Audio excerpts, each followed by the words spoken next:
Yo, it's Captain, and I want to do just a fun video about why I love Monster Hunter, or like what's my favorite thing in Monster Hunter, what's the best part about Monster Hunter. And I mean this series, I don't mean like a particular game, although I don't know. I mean, I've played Generations, I've played World, and I've played Rise. World and Rise, like the whole thing.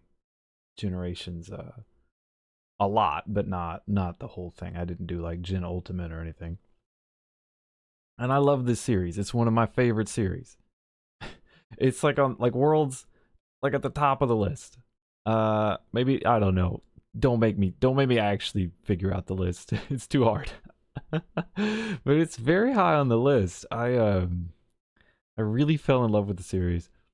And so I just kind of wanted to just talk a little bit like what's the best part? Why do I like it so much?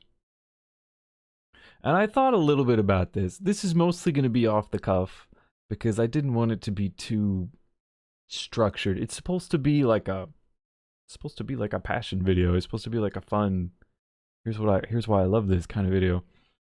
So I didn't want it to get too SAE. So I'm going to do it off the cuff, but the main thing, I did think a little bit about it. The main thing I think that makes me love Monster Hunter and what I think is the best part is that it really makes you feel like a hero. And I think this is core to the series. Like I don't think I'm just making this up. I think that's the whole point of the series. I mean, if you think about it, what plays when you beat the really important, is it every fight? I think it's just the really important fights. What's it play? It plays Proof of a Hero. That's the name of the song. That's the name of the Monster Hunter victory song, Proof of a Hero, because you won. You have proved you're a hero. You now have the music to that regales that, and it's a very heroic, inspiring song. And if you've ever fought like one of the super tough bosses and heard that at the end, you feel it. You have that feeling. You're like, I've done it. I've beat the boss. And you know, a lot of games have bosses that you beat. So what makes Monhan so special? What makes it like, well, I'm a hero in this one, and you know, I'm a hero in Zelda. I'm a hero in whatever. I'm a hero in Mario. Whatever. What makes? I guess that doesn't really have a boss. It kind of has bosses, but you know what I mean. What makes it different?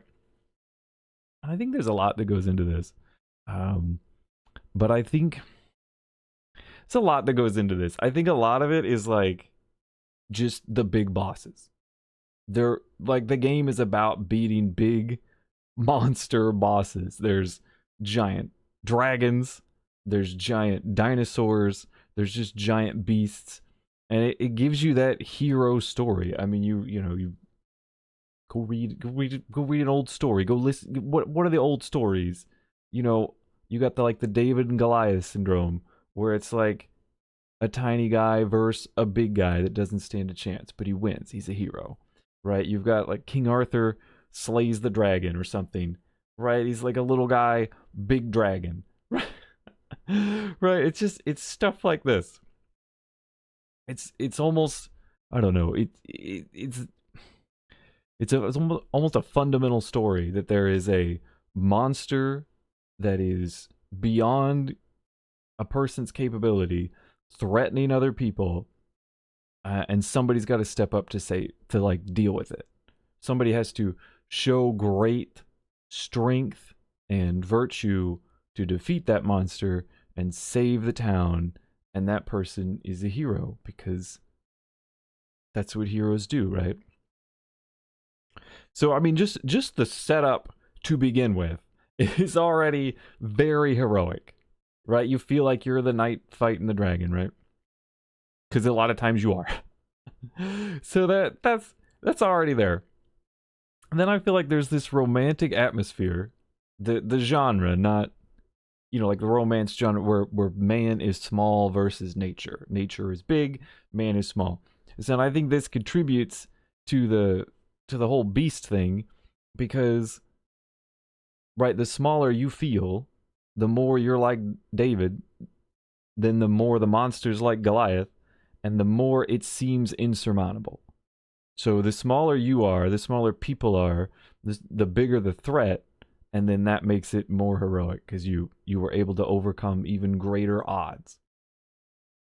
And the overcoming the greater odds comes in, it's not just you're fighting a big monster. The monster's kind of hard. They're not pushovers. Right? Because there's a lot in the game that contributes to this. Because it's not just, even the easy monsters aren't easy. Because the game itself doesn't play super easy. It's a slower, heavier, deliberate combat style where if you can't just zip around and hit the buttons and be the god of zoom and movement. In fact, some of the later games where you can do that, people are like, yo, the hunter's too powerful. And then what they have to do is they ramp up the monsters to be crazy just to match that, because the monster has to be super strong. Right? Or else you lose the whole concept. So even the easy monsters, if you're new to Monhunt, even the easy monsters are kind of hard because you're like, why are my controls so slow? Why is everything clunky? Why is it unresponsive? Monster Hunter Combat is none of these things, but if you're new to it and you don't understand this kind of system, you're going to feel that way. And so even the easy monsters are going to feel like they're really tough because it takes work, it takes effort to manage your character, right? You have to think ahead because you can't just throw out an attack willy-nilly because you're now committed to that attack, right? If you threw out a bad one, the monster's gonna slap you. Right? The best thing you got is dodge, right? Like dodge, because you're supposed to be at a disadvantage. You're supposed to feel like it's, of course, it's a game. It's meant to be beatable, but the hunters are actually strong enough to beat all the monsters. But you're not supposed to feel that way. What do you have dodge? You have roll away. That's like that's your quickest, strongest ability, is get out of there, right? And it gives you that feeling of like you're really making it by the skin of your teeth, right? Like you're just narrowly avoiding harm's way. So you've got this like slower, deliberate, intentional, probably the better words for it, combat system that makes you think about it, makes you commit. You have to really know what you're doing to use your character effectively. And then you have to know the monster very well, because you can't just, get around everything. You have to learn it. You have to learn how to play your character, and then you have to learn the monster. Because this is an intimidating fight. This is a difficult fight, right? You're the hero. You have to overcome a challenge to be a hero. Now, that doesn't mean it has to be so hard everybody loses all the time, but it's like baked into the mechanics that there is a challenge you're overcoming. And I think so one of the other ways this works out is the mastery of the fight and of the systems. That's part of the hero narrative, because if you've played these games, if you know anything about them, they're grind games. You're supposed to fight the monster over and over, and you're like, well, that doesn't really contribute to the hero narrative. You're right, that's more on the game side. But it's still laid in there because these monsters are learnable. Just like your skill set. It makes sense for your skill set to be learnable. Here's how I play my character. Here's how I do my combos, because combos matter. It's not just a couple buttons. You have combos. You have different things to do in different scenarios. You have things that work better different places. You could work on your positioning. There's a lot you can do for you and how to work your character, I don't know if I'd say like more than other action games, but it feels like more than other action games, because the fine tuning matters, because you're kind of playing at a higher level just naturally, because you're like a little bit slowed down, you're a little bit small, you're a little bit like outmatched, right? So that makes sense. You're going to get better at playing your character just like any other game. But you also get better at the monsters. The monsters individually are They make sense. They're logical. They work. The devs work really hard to make it intuitive, and it's one of my favorite things about Monhan. But they make the monster intuitive and make sense. They put a lot of effort into like making it work in the environment. Of course, these are magical, mythical creatures. Probably mythical's what they focus on because you're trying to feel like, King Arthur versus the dragon, right?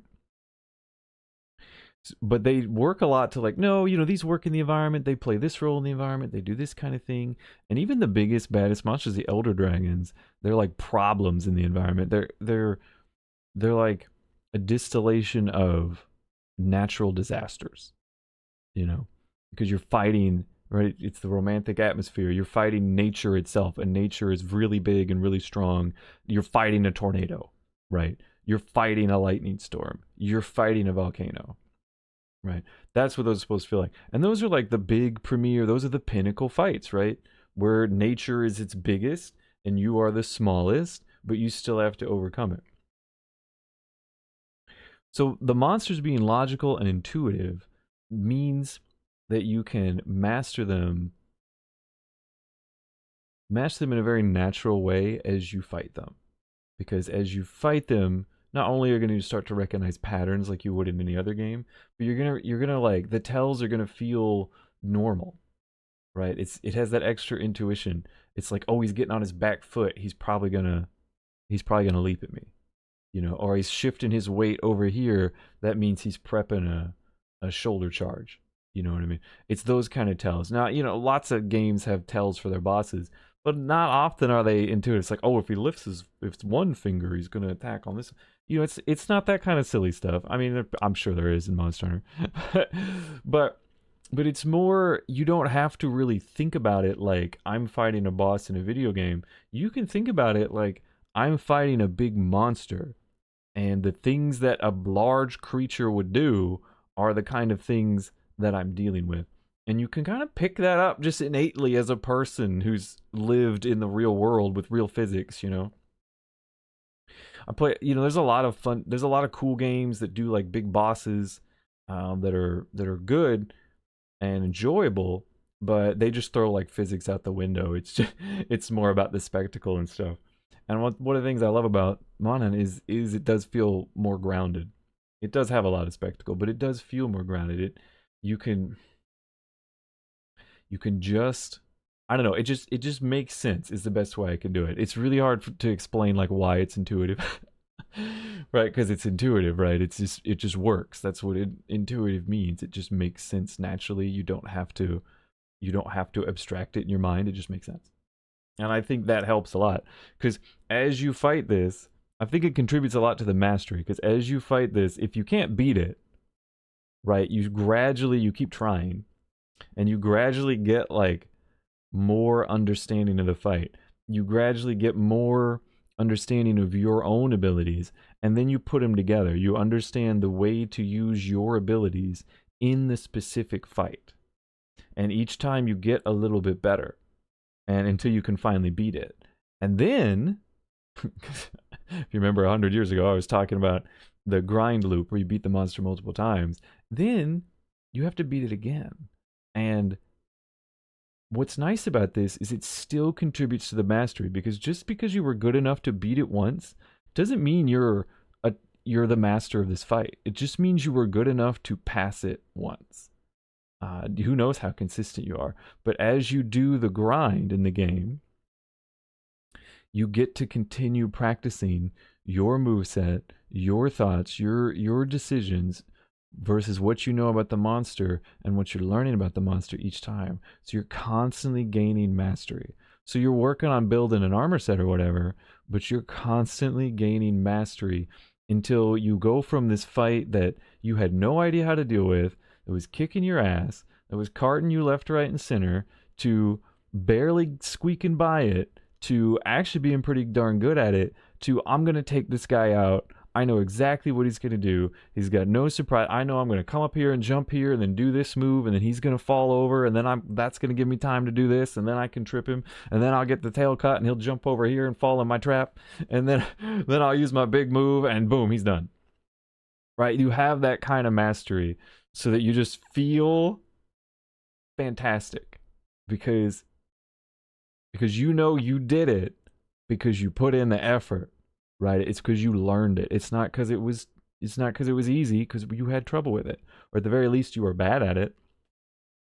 You put in the mastery, you put in the effort, you put in the prep, right? Put in the mastery doesn't make sense, but you know what I meant. You built the mastery by putting in the effort, putting in the prep. You did all this stuff, and now you have the mastery. You are great at this fight. And so that looping of it, even though it doesn't quite make sense, because why would you beat the monster? Why would you beat it again? For like narratively, but that looping gives you the game expression, the experience of getting better, and it makes you feel more like a hero. Because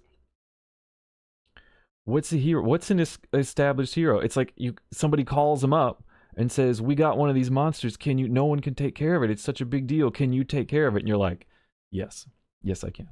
I've taken care of many of those. I'm the hero. I got this, right?" And so it's like, so that feels great. And the progression systems, speaking of looping and why we're looping, the progression systems themselves are another thing that contributes to this feeling like a hero, because it contributes to the mastery. Because what is the progression system in Monster Hunter? It's you get new armor sets. There's no levels or anything. You just get new armor sets, and those new armor sets have abilities. And there's other things that you could put like decorations in your armor and stuff like that. And you get new weapons. So it's primarily new armor and new weapons. And what are the armor and the weapons based off of? They're based off the monsters. That's the whole thing. You start with like basic hunter gear, and you get more powerful by equipping pieces of the monsters. And what's cool is the sets and the weapons have abilities and skills that are flavored towards the monster. So if you take down the big fire dinosaur, you're gonna probably get skills on that armor and weapon that are big and fiery. Right? Whereas if you take on this slippery water monster, you're gonna have the slippery water snake. Right, you're gonna have abilities that are probably slippery and watery. Right, It's very simple in concept, but what does that do? Right, you've got to get that gear, and you get that gear by beating the monster over and over. So as you're beating the monster over and over, you are gaining mastery of that monster. You're getting better at that monster. You are conquering that monster, and putting it in like, I know this, I've got this, and now you're earning pieces of the monster to wear. So as you have the mastery of it, you eventually earn the right to like represent, to become, to show the power of that monster that is now yours because you've mastered it. It's just, talk about theming and game mechanics working together. It's beautiful, and it's that kind of harmony is through this game, because it's all just we're being a hero, and just everything is I am being a hero. I am getting better at being a hero, because once I'm a better hero, I can do more heroic things and take on bigger monsters and save more people and stop bigger threats, right? Until we work up to those literal natural disasters that you can prevent. Yes, I think I can take on that volcano and defeat it and save the town. And you do. And then eventually, usually the really pinnacle ones are disasters, but they're really monstrous. They're like abominations to nature. So you conquer nature, and then you conquer the thing that is like threatening nature in itself, and then the perfect harmony is achieved. Because balance and harmony is between man and nature is important in the games as well.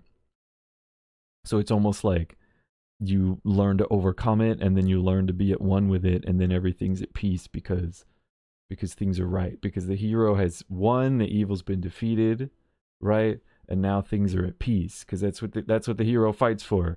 You know, the safety of everyone, the happiness of everyone, the peace and prosperity of everything, and that even includes the nature itself that you were fighting against. Now you're in harmony. Now you're even protector of it, right?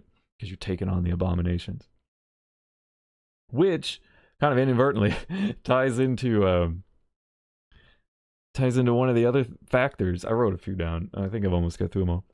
Ties in one of the other factors that I think contributes to this is the narrative itself.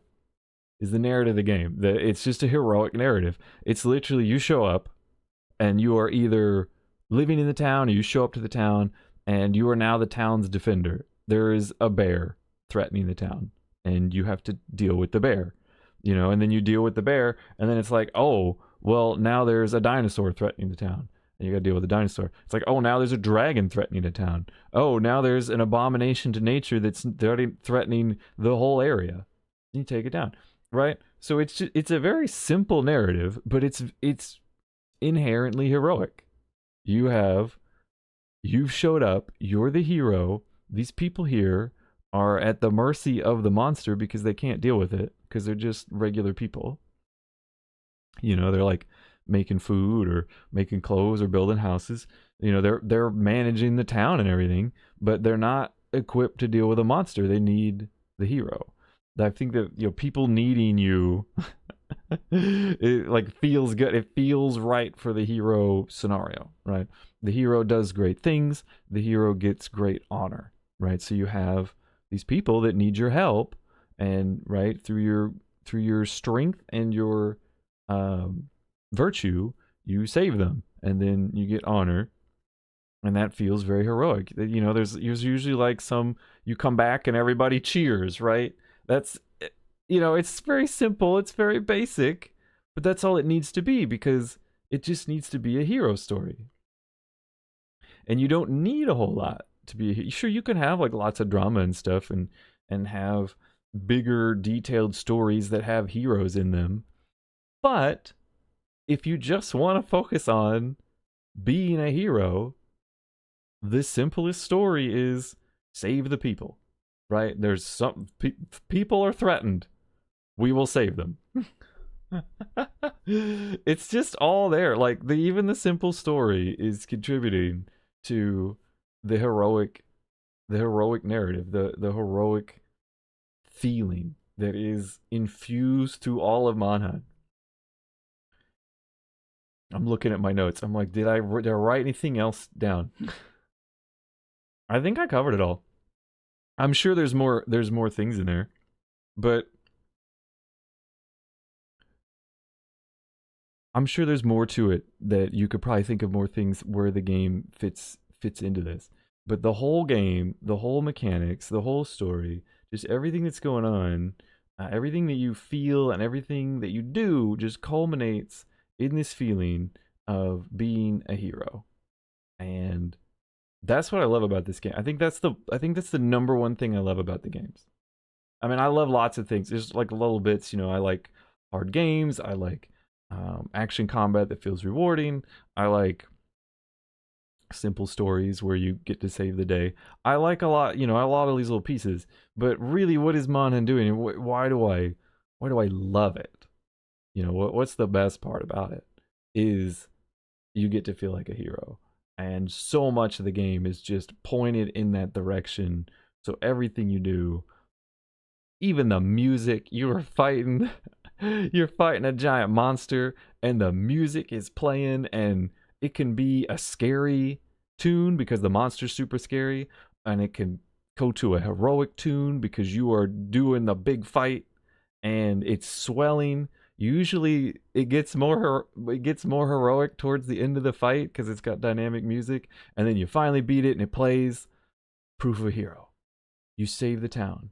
You defeated the monster. You brought peace and prosperity to the world. You are a hero. And that's Monster Hunter. That's what it is. That's the game. And that's why I love it. And I think that's why I'll always love it. And as long as they keep nailing that, it'll always be a great series. And I hope they continue to whatever they do in Wilds. As long as they do that, as long as I still feel that and love the monsters and get to fight them and get to master them and enjoy them and just love everything in the game, then I'll just keep loving it. I'll just keep loving it. I'm getting excited just thinking about it. I'm getting excited just thinking about what just playing it. So, all right, I'm gonna waffle. I'm gonna waffle if I go on. I think I've made my point. I love Monster Hunter. I probably will always love Monster Hunter, even if somehow if it ends or whatever. The Monster Hunter we have, I love it, and I'll always love it. And so that's it. That's my video. That's why I love Monster Hunter. That's what I think is the best part about it, and that's why I think it's a fantastic series and a fantastic game. And that's all I got. So thank you for watching. Thank you for listening. I hope you have a wonderful rest of your day, and I will catch you in the next one.